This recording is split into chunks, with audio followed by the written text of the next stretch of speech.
Perdón por ser tan profe. Sí. De colegio. Me gusta que la innovación ahora es usar pizarra. En algún momento el profe innovador era el que usaba el PPT. Traje mi papelógrafo igual. Claro.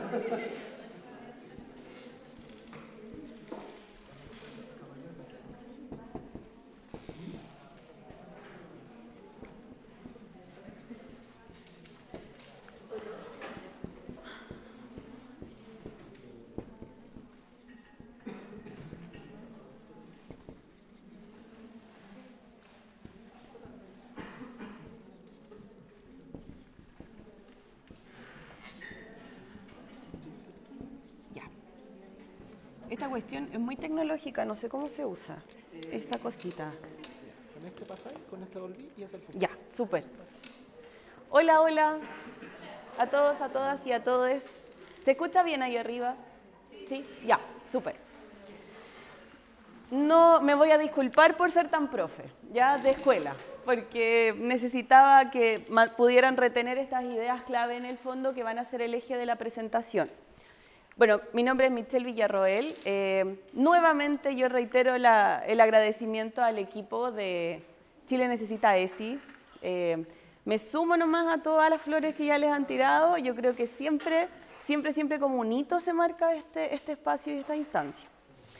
Lo que les voy a mostrar ahora, voy a tratar de hacerlo súper rápido porque ya también estamos pasados de la hora, pero también tiene una densidad de la que no me voy a disculpar tampoco, porque no ha sido fácil llegar hasta acá, ni ha sido sencillo lo que les voy a mostrar en el fondo. Porque tiene que ver con teoría y tiene que ver con una práctica que no está regulada prácticamente, ¿no? Una práctica que no está regulada prácticamente, que es hacer educación sexual o intentar hacer educación sexual integral en una escuela. Al centro aprieto, ¿cierto? O para el lado. Al lado. Ya. Entonces parto con una frase: por una educación que nos enseña a pensar y no a obedecer. Yo soy profesora de filosofía, soy una profesora feminista de filosofía, y lo primero que tengo que decirles es que esta es nuestra máxima, desde la filosofía justamente, o desde el pensamiento crítico y reflexivo. Cuestionar la realidad dada, así como ya lo compartieron mis compañeras recién. Esta es la base de la filosofía, que por lo demás nos enseñan recién en tercero medio. Entonces ahí también es algo que tenemos que reflexionar, ¿no? ¿Por qué recién me enseñan a cuestionar en tercero medio cuando ya construí justamente toda la socialización?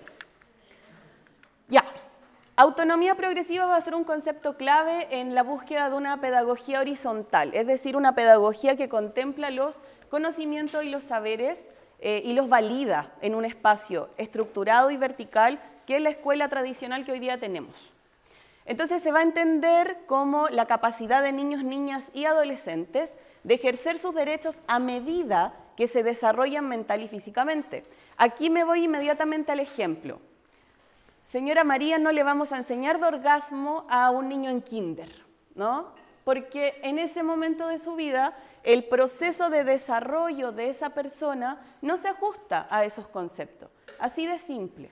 Entonces, como no entendemos ni validamos en esta sociedad sumamente adultocéntrica el concepto de autonomía progresiva, lo que yo desde mi mente adulta pienso que le van a enseñar a mis hijos son cosas de grandes, ¿sí? Entendiendo que tampoco hemos tenido educación sexual integral.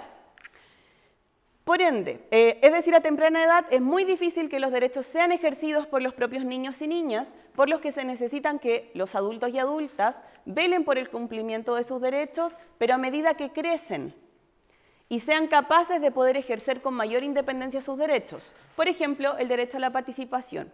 En resumen, niños, niñas, niñas y adolescentes no van a poder ejercer inmediatamente o directamente sus derechos humanos, ¿no? Sexuales y reproductivos, pero vamos a ser adultos y adultas quienes tenemos esa responsabilidad.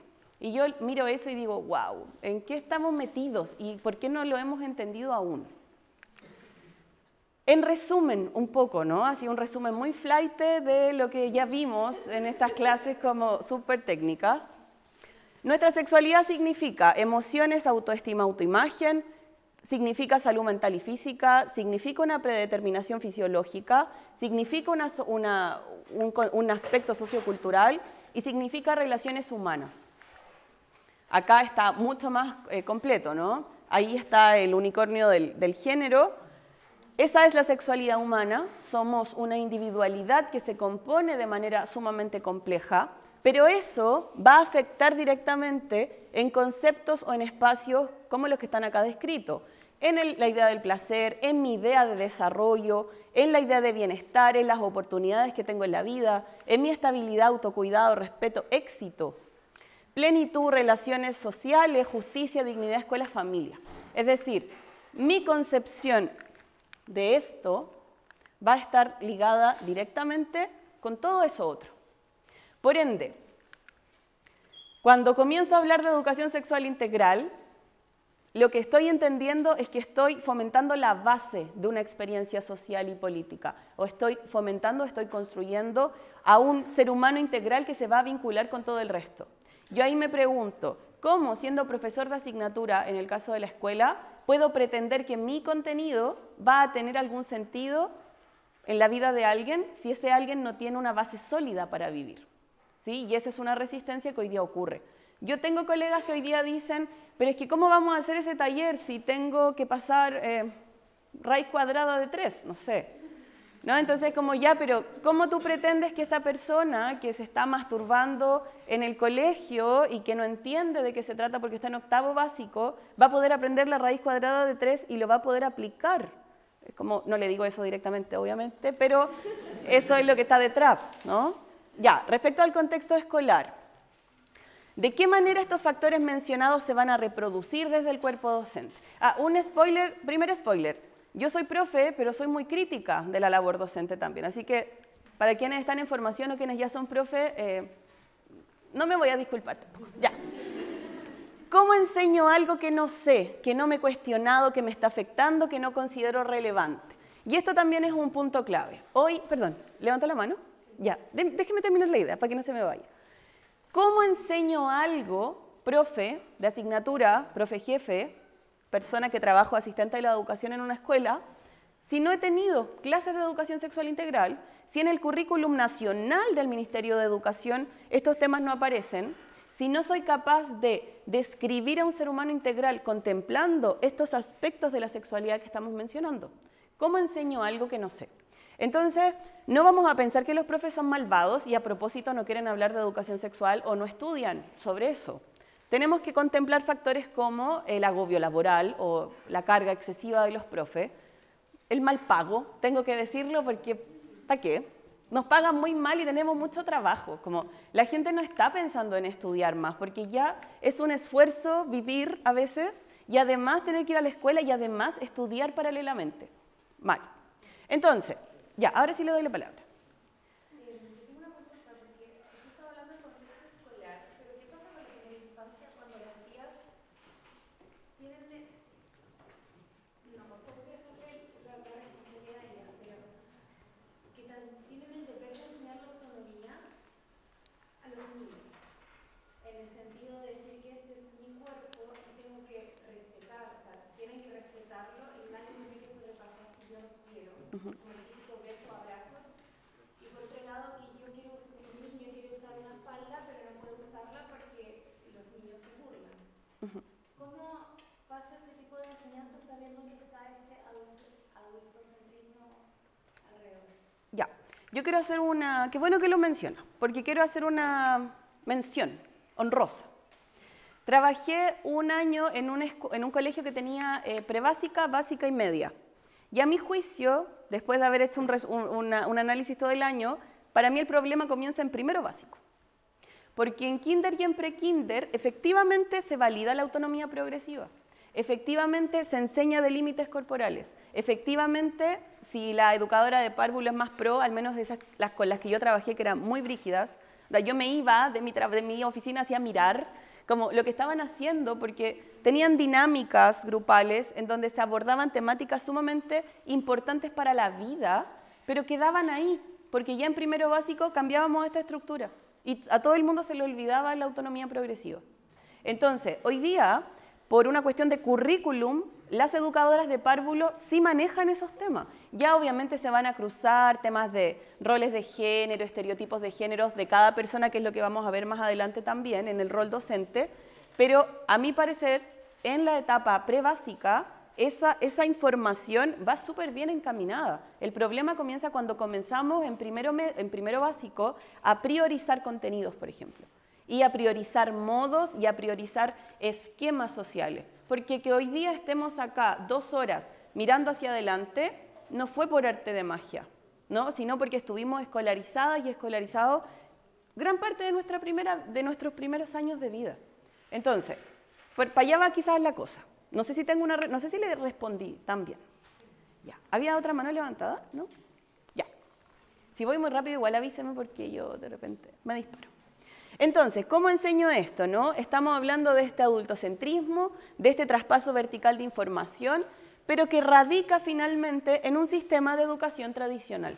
No podemos desconocer que la estructura escolar hoy día, así como la estructura de todas las instituciones, justamente a partir de Foucault que nos mostraban y el control de los cuerpos, se va a estructurar de manera vertical.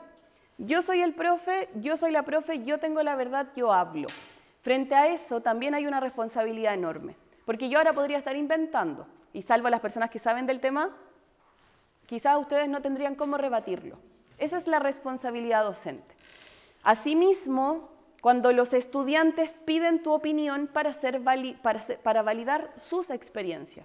Por ejemplo, profe, ¿y usted qué opina del aborto? Muchas veces esa pregunta va a estar mediada para saber qué creer o qué puedo creer yo si la profe me dice tal o cual cosa. Entonces, esa responsabilidad también es una responsabilidad política, que sigue estando enmarcada en este sistema de educación tradicional que va a potenciar, por ejemplo, el ingreso a la universidad, que va a potenciar ciertas asignaturas. ¿Cómo pretendo enseñar contenido si mi estudiante tiene hambre, tiene frío o se siente agredido por su identidad o orientación sexual? ¿O está siendo agredido o agredida en su relación de pololeo? Nuevamente, priorización de necesidades, priorización de contenidos. ¿Puedo pararme en este sistema educativo y decir, hey, nos faltan habilidades blandas antes de continuar viendo, no sé, a Platón? ¿Puedo pararme? ¿Puedo hacerlo? Sí, podría. Sin embargo, es trabajo extra. Y acá también yo apelo al agotamiento docente también en general, ¿no? Es decir, ya me cuesta llevar a cabo de pronto mi planificación, mi elaboración de material, etcétera, y además tengo que meter enfoque de género. ¿Y qué es el género, básicamente? No, esa es como la pregunta en todo Chile en este momento. ¿Qué es el género? De verdad, a mí todavía me preguntan, un paréntesis, ¿no? Profe, ¿qué es pansexual? Y otro responde, ¿qué tiene sexo con panes? ¿No? Y esa respuesta me la han dado estudiantes y adultos en el colegio. Ya, a mí me gusta mi trabajo en todo caso, ¿eh? Todos los ejemplos que dé son... Yo me siento muy cómoda. Es un liceo de varones por lo demás donde trabajo, entonces es muy entretenida la figura. Ya, relación escuela-familia. Situaciones recurrentes que yo he visto desde la práctica misma. Por ejemplo, clásicos. El estudiante ve porno todas las clases o en cada vez que puede en el colegio y en la casa, pero viene su apoderado o su apoderada y niega o ignora esta realidad. Es decir, esa persona me mira y me dice, pero si está en 8º básico, ¿cómo usted lo quiere ideologizar con la ONU? Es que de verdad me ha pasado. Con la ONU es que viene el orden mundial y yo así como, señora, su hijo ve porno más que todo el resto del curso. Es como, y no tiene orientación de ningún tipo. Ya, eso es real y está pasando. Si usted es esa persona, no lo sea más, ya, porque los estudiantes están haciendo cosas que en la casa no saben, ¿sí? Y eso también es un discurso súper heavy de abordar cuando uno está en la escuela. Nosotros pasamos con los estudiantes más tiempo que el que pasa su familia muchas veces. Aún así, la respuesta de los apoderados es, ¿y usted tiene hijos? Y es como, no señora, no tengo hijos humanos, pero yo sí conozco a su hijo, lo veo en el día a día con sus amigos en clases, ¿no? Estudiante que violenta a otros o a otras por su orientación sexual, apoderado que fomenta esta actitud. Por ejemplo, estudiante homofóbico, llega el papá o la mamá y me dice, es que yo estoy de acuerdo con eso, porque hay hombres y mujeres nomás. ¿Ok? Luego, priorización de contenido útil. Ojo con la palabra útil. Un spoiler, 2. Matemática, ciencia, lenguaje, sí. Mi hijo viene al colegio a estudiar lo importante. Hablamos de enfoque de género, de reflexión, de cuestionamientos sociales, de habilidades blandas, de respeto, de no discriminación. No, pero es que ¿por qué le están enseñando eso? No, pues si mi hijo viene a aprender las cosas de la PSU. Ok. Dígame. Ah, hay dos.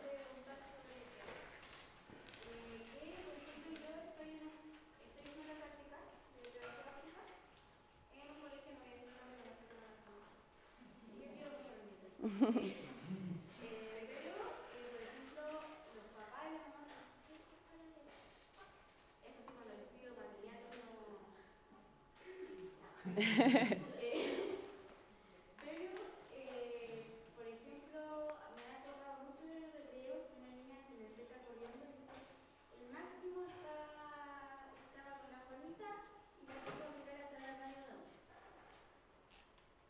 O no sé, que está un niño con su programa. Ya hay niñita.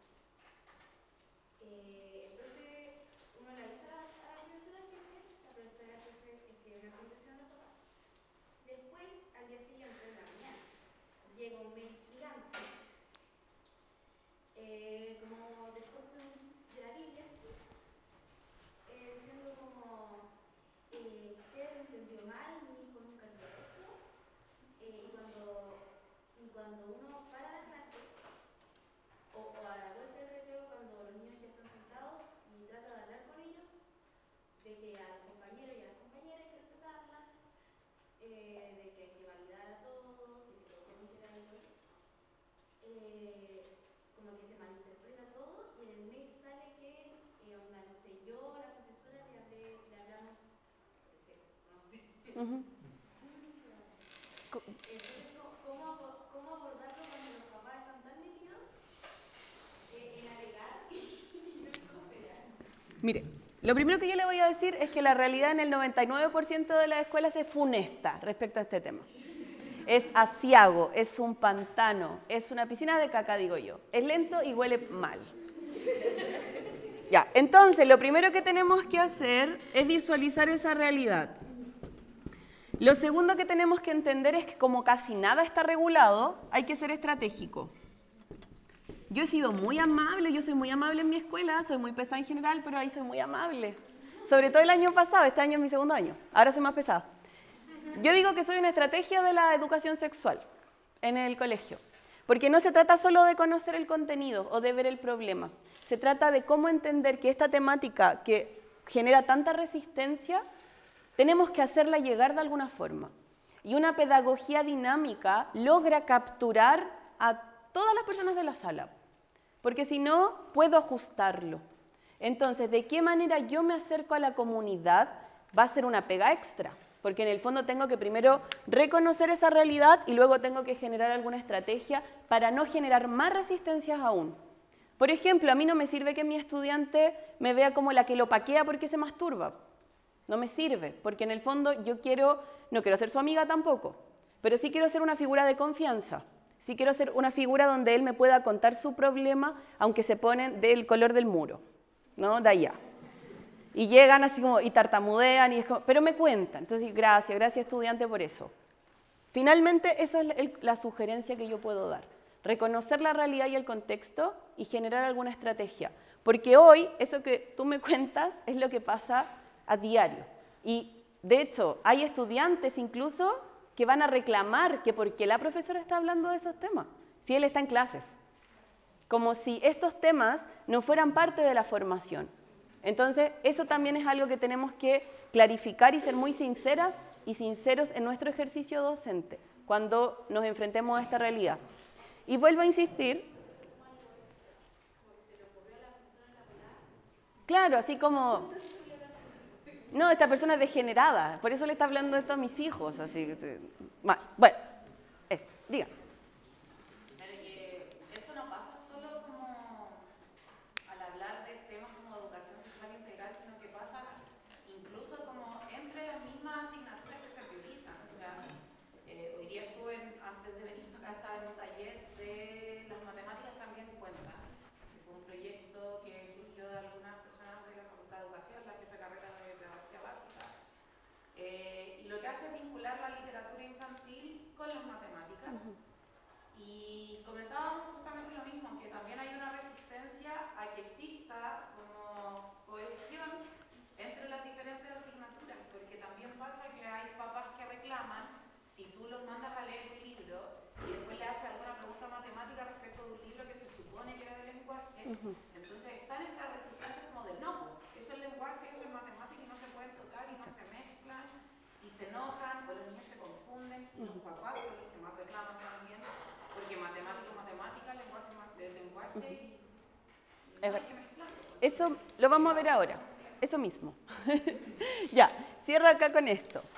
Es como para que sepan de ejemplo, ¿no? Hay gente que nunca ha trabajado en una escuela, nunca lo va a hacer, entonces difícilmente va a poder ver esta cosa tan divertida que es la escuela. La última pregunta para poder avanzar, ¿ya?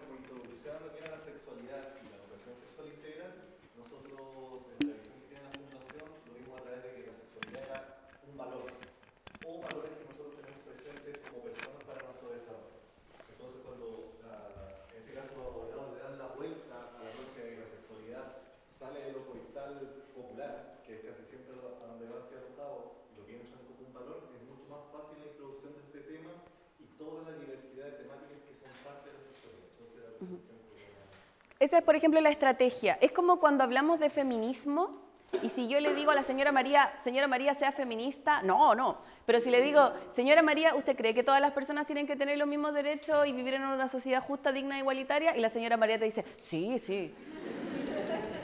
Básicamente la señora María ya es feminista, pero no sabe y le genera rechazo al concepto. Y ahora sí la última, para avanzar, por fin.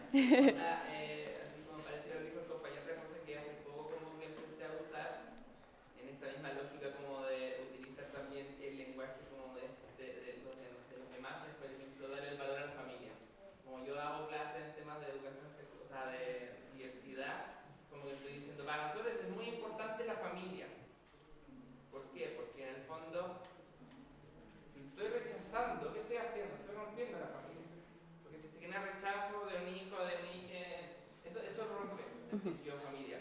Y nosotros no queremos que se rompa eso, queremos en el fondo eso. Entonces, son formas como de hablar como en su clave también que pueden ayudar también a... Manipulación emocional, básicamente. Señora María, ¿usted odia a su hijo? No, lo amo. Entonces, señora María, tiene que aceptarlo, ¿verdad? Eso, ¿no? Ok, ya. Pero esto no solo cae o recae en el ejercicio docente, ¿no? Como docentes, seres humanos, seres humanos. ¿Por qué necesitamos estos conocimientos? Muy simple. Porque así como entendimos la autonomía progresiva, yo nunca he escuchado a alguien honestamente, así como que me lo diga en mi cara, que odia a los niños, por ejemplo. A los niños así como existencia... Así, no, pero me refiero... La gente odia a los niños cuando gritan, cuando lloran. ¿Usted odia a los niños de verdad? Yo tengo una colega. Ah, usted sí ha escuchado ya. Odia a los niños y tuvo que pedir cambio de faena porque se dio cuenta que la pedagogía no era. ¡Wow! Ya, bueno, no me había pasado. Pero en general, los adultos y adultas acompañamos a crecer a estos niños y niñas. A veces querámoslo o no, gestamos, a veces tenemos sobrines, amigues que tienen hijes, ¿no? Entonces, ¿por qué necesitamos estos conocimientos? Básicamente para acompañar de manera respetuosa y en el marco de protección de derechos fundamentales el proceso formativo integral en la vida de nuestros estudiantes, pacientes, familiares, amigues o de niños, niñas y adolescentes en general. Eso por una parte. Otra estrategia que me acordé, cuando las personas están en contra de la educación sexual integral, uno, por ejemplo, puede apelar a que se evita o podemos prevenir situaciones de abuso sexual. Y eso también, otro tema sensible. Por eso, en el fondo, estratégico. ¿Ya? Pero también necesitamos estos conocimientos para permitirnos una revisión cotidiana y fluida de nuestras propias vivencias. Porque, no sé, yo no podría negar que en la entrega o en la entrega de conocimiento respecto a educación sexual integral, yo también he hecho una revisión de mi propia historia. Y esa revisión es una revisión que yo nunca me permití o nunca me fomentaron porque no tuve educación sexual integral. Entonces, si nos metemos en estos temas, vamos a tocar las heridas y vamos a vernos también revisados y revisadas. Entonces, desde ahí nos vamos a empezar a cuestionar todo también. Es como el feminismo. Uno se pone los lentes del feminismo y ya no hay vuelta atrás, ¿no? Ya te quiere meter, no hay vuelta atrás. Eso. Somos lo que hacemos, lo que decimos, lo que sentimos y lo que pensamos. Somos todo eso. Aunque a veces creamos que las redes sociales son todo, no, somos todo eso también, lo que mostramos. ¿Cuál es el problema? O cuando hay un problema respecto a este tema, cuando hay daño o incomodidad de cualquier tipo en una persona por la vivencia de su sexualidad. Para mí ese es el parámetro en la escuela. Si un estudiante viene y me dice, profe, estoy triste porque cuando voy caminando por el patio me gritan maricón, listo, se activó mi alarma. Yo no le voy a decir a ese estudiante, ay, pero si así son las cosas, pero es que esa es la sociedad, tenga paciencia si ya va a salir del colegio. Porque ese es el discurso en general de la escuela, así como muchas otras violencias, no de mi escuela en particular, de las escuelas del mundo, de Chile, del mundo de Chile. ¿Cuál es la solución entonces frente a una solución muy simplista, comprenderán ustedes, dada esta presentación? Aprender sobre estos temas, lo primero, saber de conceptos básicos. Empatizar sobre problemas ajenos. Muy compleja la empatía. Yo siempre les digo a los chiquillos, no es que yo tenga una varita mágica y le diga a usted, ¡pum!, ahora es empático. Tiene que ver con revisiones personales, tiene que ver con dónde yo conecto, tiene que ver con qué hago con esta empatía. ¿Soy compasivo o no soy compasivo? Yo he escuchado a estudiantes que me dicen, es que no me importa lo que le pasa a la otra persona. Y esos son adolescentes que mañana van a ser adultos. Entonces, si yo me pongo a mirar a mi alrededor, ¿cuántos adultos o adultas dicen eso? Es que no me importa. Yo estoy enfocada en mi trabajo, en mi vida, en mi familia. Liberarnos de estereotipos, mitos y prejuicios, muy difícil. Yo lo puse acá y es fácil escribirlo, pero es tremendamente complejo hacerlo. Dejar de contribuir pasiva o activamente al problema. Vuelvo acá, cuando yo hablo de cuestionar la realidad dada, cuando tengo un estudiante que me dice, profe, terminó su clase y me dolió la cabeza, yo digo, y me encanta, ¿no? Porque a lo mejor el estudiante no aprendió nada de la clase, pero el estudiante se empezó a cuestionar y ese es el primer paso.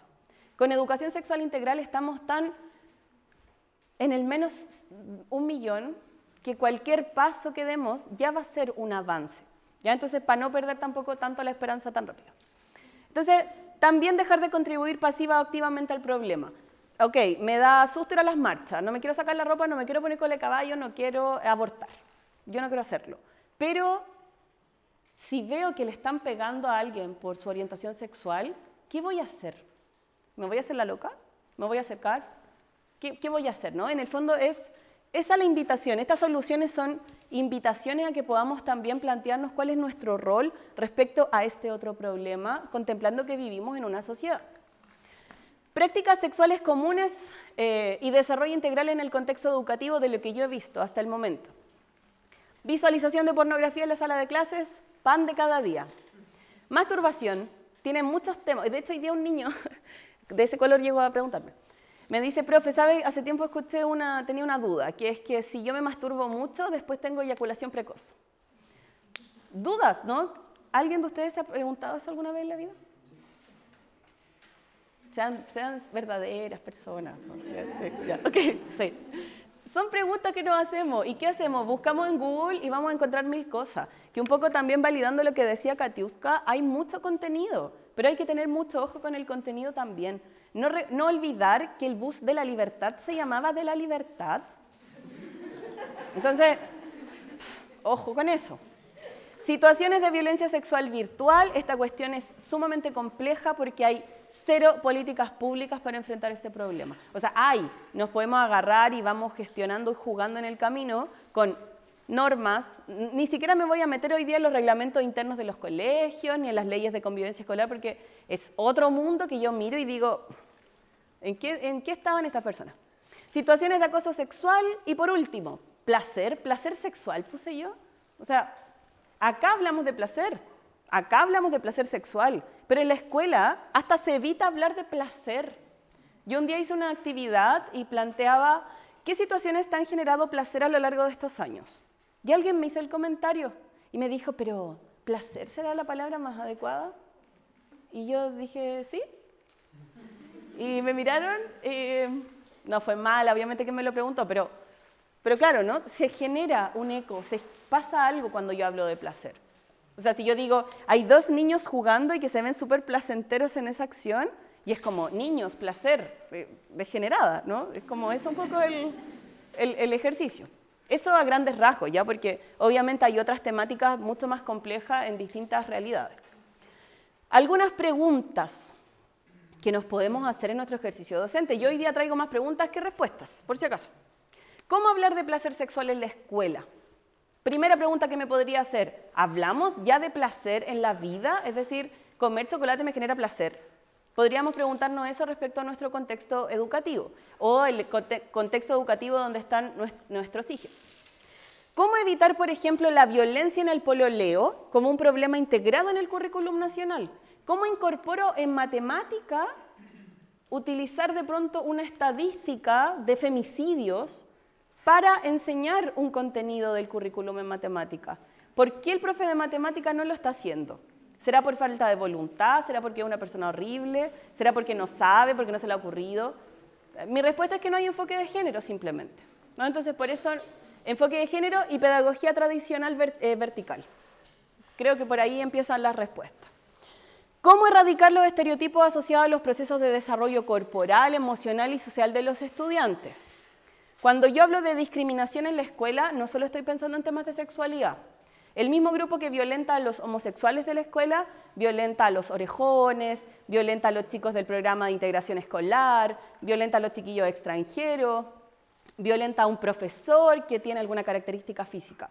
Cuando hablamos de las violencias, y como lo decía Magda también, se van a cruzar las violencias. Las violencias en el mundo y en la sociedad son interseccionales. Entonces, querer de repente solo enfocarnos en una está complejo porque no estamos resolviendo el conflicto, ¿no?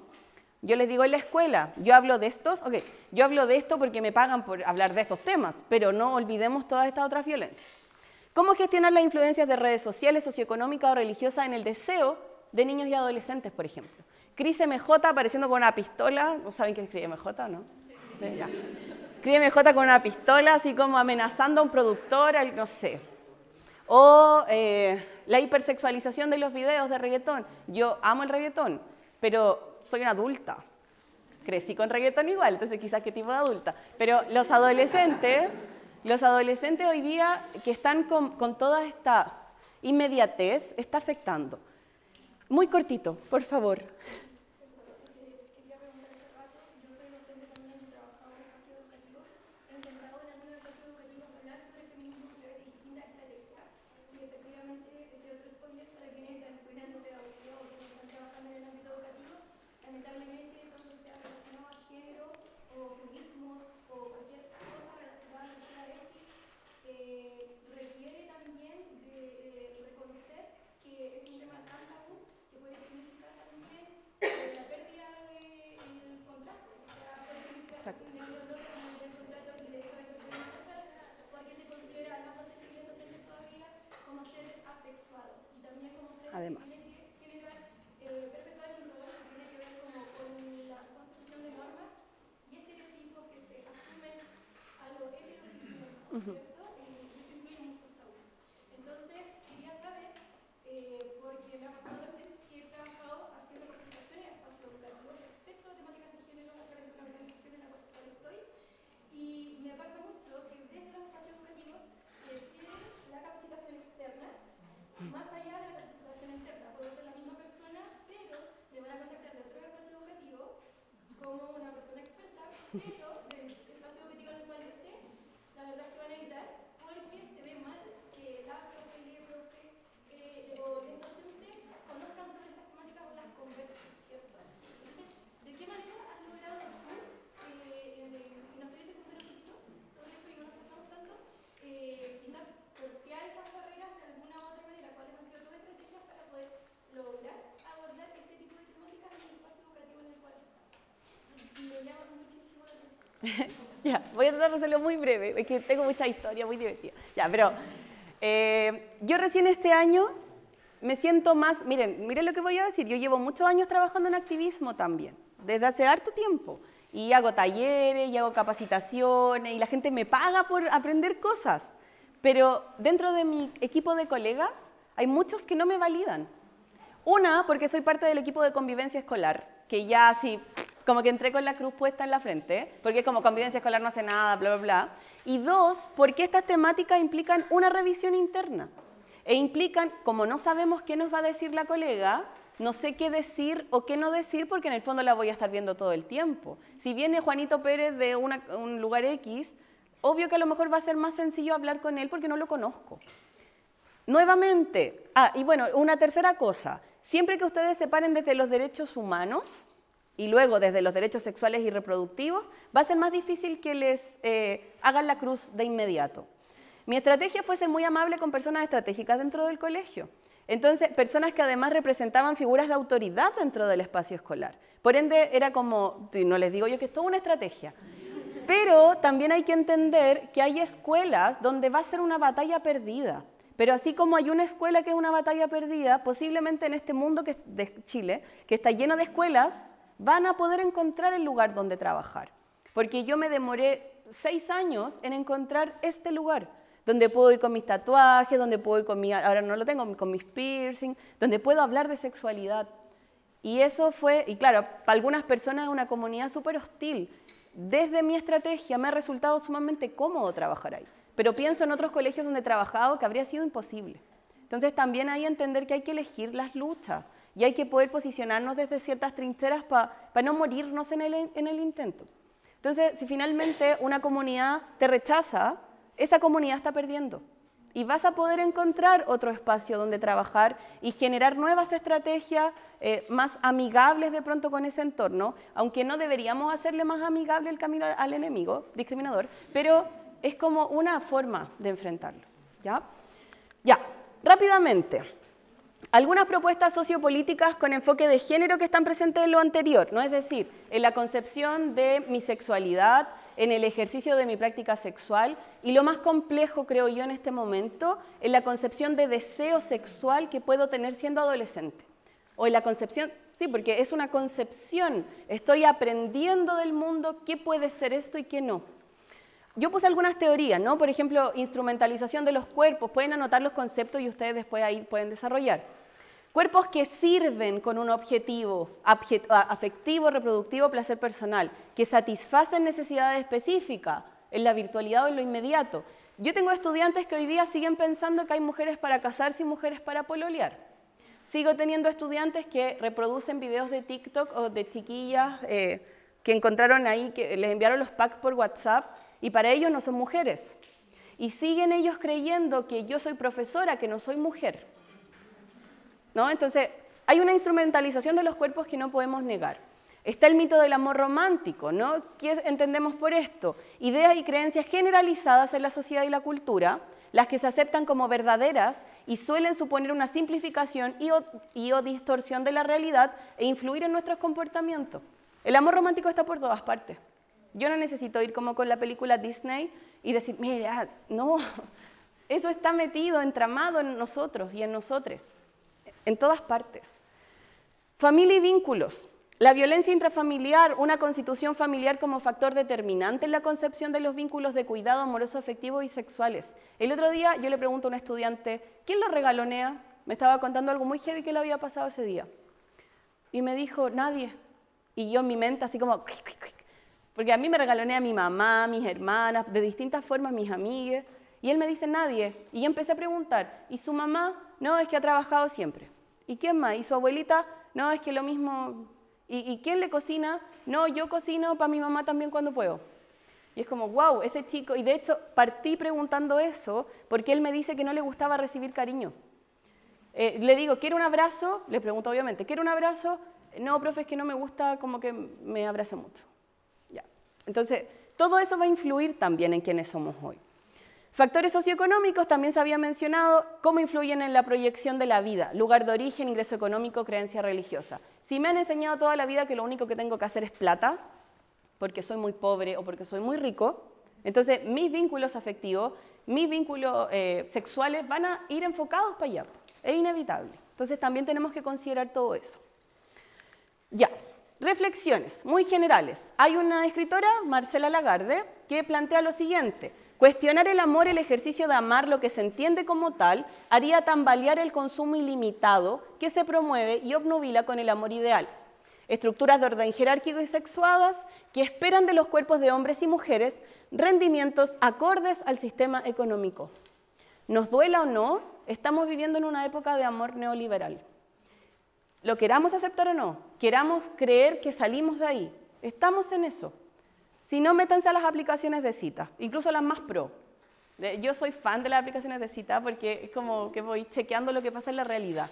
Mi círculo no es lo que está en la realidad muchas veces. Entonces, eso es importante.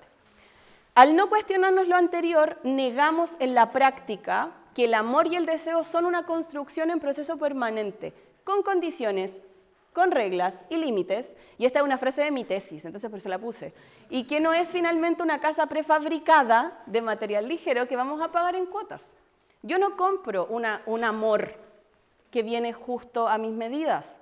Yo lo que hago es construir, pero ¿en qué momento realmente lo visibilizamos? E incluso lo estamos visibilizando acá, pero toda la población se parece a esta muestra de personas. Y eso, cuando nos enfrentamos a esa burbuja, es súper angustiante, porque lo vamos a ver en cada escuela, por ejemplo. Entonces, ojo con eso también. Buscamos experiencias predeterminadas que se ajustan a un molde, a una expectativa, y al no ser interpelado, esta cuestión se sigue repitiendo. Ya, esto no lo voy a leer tanto, pero se relaciona con lo anterior, porque está enfocado en la desigualdad de género específicamente hacia las mujeres. A propósito de esto, también yo hoy día me preguntaba, yo hace unos años atrás llamé porque un estudiante estaba viviendo violencia en el pololeo, porque su polola le pegaba. Entonces yo dije, chuta, ¿dónde buscamos ayuda? Llamo por teléfono al Fono Mujer. Hola, tengo esta situación. No, es que acá solo atendemos mujeres. ¿Pero por qué? Le digo yo, ¿por qué señora?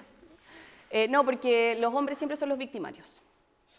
Frente a esa realidad, ¿cómo yo justifico a mi estudiante que me dice, pero es que, profe, las mujeres quieren el embrismo, porque los hombres siempre somos los malos y no siempre es así? Efectivamente, no siempre es así. Todas las personas podemos experimentar o ser víctimas de violencia. En el pololeo, tenemos una sociedad que nos muestra que se carga la balanza hacia un lado, pero eso no excluye que, por ejemplo, varones también sean violados, ¿no? Entonces, tampoco podemos irnos en ese rollo, sí, y dejar como... o sea, estamos hablando de diversidades en general. Yo sé que esto es un tema polémico y muchas personas me van a decir, pero es que los cabros, no sé qué, a lo mejor es mentira. Yo lo que estoy viendo es un estudiante maltratado y siendo menor de edad me tengo que poder hacer cargo y el Estado, como garante de todo esto, también debe poder. Entonces, ¿qué hice? Hoy día le mandé un mensaje, porque me pasó otra situación hoy día, le mando un mensaje a un amigo que trabajaba en un programa de varones de violencia que ejercieron violencia intrafamiliar, que es como un programa que estaba en la estación central, que también lo pasaron pésimo porque les quitaban los recursos, les daban recursos, no sé qué. Era como reparación socioemocional para agresores. Para preguntarle, así como, ¿dónde puedo llamar a ver si pueden apoyar o aconsejar a este estudiante o contenerlo? ¿No? Porque tenemos la otra cara, que es la mayoritaria, pero también existen otras realidades. Entonces, ojo con eso igual. Ok. Un encuadre práctico, que esto es lo que me habían pedido los chiquillos con más. Voy a hacerlo muy rápido ya. ¿Quién debe hablar de ESI? Todos, todas, todes. Es una tarea que nos compete a todos porque hablamos de vinculaciones humanas. ¿Cuál es la razón de la división de los saberes? El spoiler era el capitalismo. ¿No? Eso. En la filosofía está ampliamente explorado el tema de la división de saberes. O sea, si pienso en Aristóteles, el loco sabía todo. Luego pienso en mí, humanista. No sé dividir, no podría hacer una división de dos. ¿Soy tonta por eso? No, estoy bajo un sistema de división de saberes. Entonces, ojo con eso. Ya, ¿cuáles son los limitantes en el abordaje integral siendo profe? O trabajando con otras personas. Ausencia de herramientas pedagógicas y técnicas sobre la temática. Contención, erradicación y prevención. Específicamente, temáticas de estrategias lúdicas. Puedo ser seca, pero puedo ser súper aburrida. Y tengo adolescentes, tengo niñas. Como necesito poder hacer el cambio de chip también. Ausencia en estrategias pedagógicas realmente inclusivas, a propósito que mencionaban sobre sexualidad y discapacidad. Tiempo en el calendario escolar, estereotipos y tabúes para realizar intervenciones significativas. ¿Cuándo lo hago? ¿Cómo lo hago? Me dicen, profe, es que yo no sé de ese tema, me da miedo. No lo quiero hablar. Es como, pero si usted es el profesor jefe, es que no tengo la herramienta. Familia como eje principal en el desarrollo participativo de esta instancia. Ojo que son los limitantes. La familia sí es un limitante, siendo que la familia debería ser parte del proceso. Y por último, claramente, una ausencia de ley de educación sexual integral que nos permita acciones en conjuntos con, por ejemplo, la Superintendencia de Educación. ¿Qué debe contemplar la escuela o el sistema escolar regular? Un entorno seguro, libre de ambiente discriminador y violencia simbólica en los patios, los baños y los camarines, una sala de clases inclusiva en todo orden y experiencia personal de cada estudiante. Yo no puedo ir a hablarle a mi estudiante que use condón todo el tiempo si mi estudiante no tiene agua potable. Tengo que tratar también de comprender cuál es la realidad y el contexto de esa persona. Por ejemplo, ¿quiénes deben organizarlo? ¿No? Así ya de forma muy práctica. Tenemos la ley 20.418, que con sus vacíos legales, porque tampoco vamos a decir que es la mansa ley, con sus vacíos legales nos permite hacer cosas. Directivos, directivas, equipo de bienestar, ahí está mi equipo maravilloso, para docentes, asistentes de la educación y docentes. ¿Por qué? Porque aquí deviene la responsabilidad de la primera alerta. Yo soy quien está en aula con mi estudiante. Yo puedo ver si mi estudiante está triste, si no come, si le está yendo como el hoyo. Yo puedo verlo. Yo, profe, de asignatura, profesor jefe. Sugerencias prácticas, y esto lo van a encontrar con mayor detalle, ¿no? Actualizar la información siempre. Hay mucho material en internet y puedes investigar redes de apoyo confiables para ello. Ojo con esto, no se confundir con el bus de la libertad y así, ¿no? Katiuska ahí nos mostró materiales muy bacanes que voy a usar porque no los conocí. Uso del lenguaje inclusivo en el aula, ojo con esto también. Si yo veo que mis estudiantes cuando digo les hacen... ¿Es estratégico? Yo quiero que sean inclusivos. Ok, si ni siquiera respeto el pronombre la en femenino, bueno, empecemos a usar el y la. Muy básico. Finalmente acá son pasos muy cortos los que tenemos que ir dando. Es un proceso lento. Si nos desesperamos nosotros, vamos a perder, ¿no? Porque nos va a ahogar el sistema. Eliminar la generalización. Otra forma de empezar. Todos los hombres hacen esto, todas las mujeres son así, los hombres como ustedes hacen, bla, bla, bla. ¿Ya? Me tocó una profesora que le dijo a unos estudiantes que era su culpa porque eran hombres. Entonces, esas cosas es súper complejo porque también yo tengo una docente enfrente. Y es como le digo a esa persona que lo que está haciendo, aunque su intención sea ser feminista y tener enfoque de género en aula, lo que está haciendo es aplicar una generalización, que lo único que genera es rechazo de parte de los estudiantes, ¿no? Entonces ahí, ojo con eso igual. Detener e intervenir, básicamente. Si yo estoy escuchando que le dicen que es niñita a alguien, detengo la actividad, intervengo directamente, amablemente. El solo hecho de parar por eso ya va a ser una señal. Atención en las denominadas bromas. Me puedo preguntar, ¿a quién hace reír? Porque claro, yo entiendo que dos amigos se dicen maricón y todo bien, pero ¿qué pasa con el chiquillo homosexual que va caminando por el pasillo y lo insultan diciéndole maricón? Tengo que parar, aunque sea uno. ¿Ya? Ojo con eso. Yo escucho maricón todo el día, como 500 veces, en el colegio. En la estrategia ha sido súper difícil no ir diciendo, no diga maricón, no diga maricón. No. Porque he tenido que priorizar también por dónde meterme. Entonces, es complejo.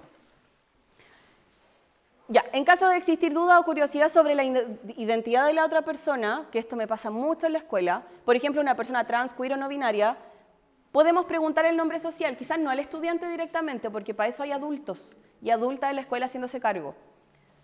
Si no hay nada formal, puedo intentar acercarme al estudiante, pero porque me importa la persona, no porque tengo curiosidad de saber si tiene pene o vulva. O cómo nació, eso me preguntan.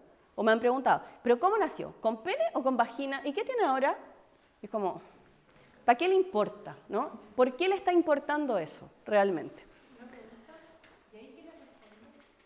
¿A quién? A los que le preguntan. Que es una persona horrible, le digo. No, mentira.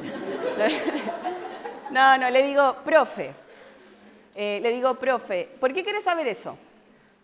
Le digo, ¿por qué quieres saber eso? ¿Es relevante? O ya después, si eso es como en un contexto general. Si alguien se acerca uno a uno, que generalmente esas preguntas más como heavy son uno a uno, ¿no? Porque también las personas entendemos que hay cosas políticamente incorrectas. Yo también me hago cargo de eso y les digo, a mí pregúntenme las cosas incómodas para que no se las pregunten a los estudiantes. Entonces, me ha tocado también decirle a mi estudiante, pregúnteme a mí lo que quiere saber de una persona trans. No le pregunta a la persona trans porque no tiene el deber o la obligación de andar educando a todo el mundo. Entonces, yo en mi rol de educadora sexual me puedo hacer cargo de eso. Y ahí le doy alguna explicación coherente, amable, que la persona no se sienta tonta o persona horrible por estar preguntándolo, porque entendemos que no hay educación sexual integral. Si en 30 años más alguien nos pregunta lo mismo, señora, como vaya a googlear, no sé. Ya.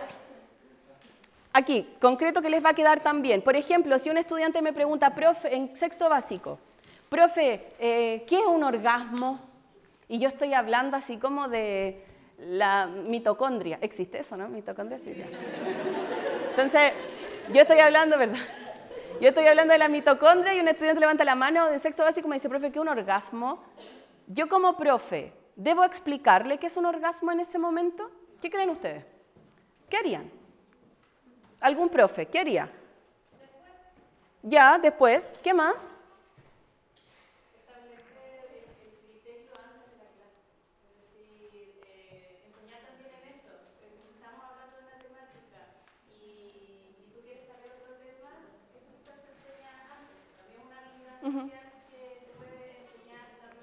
Ok, si no sé la respuesta, no le puedo decir al final de la clase. ¿Qué le digo al estudiante?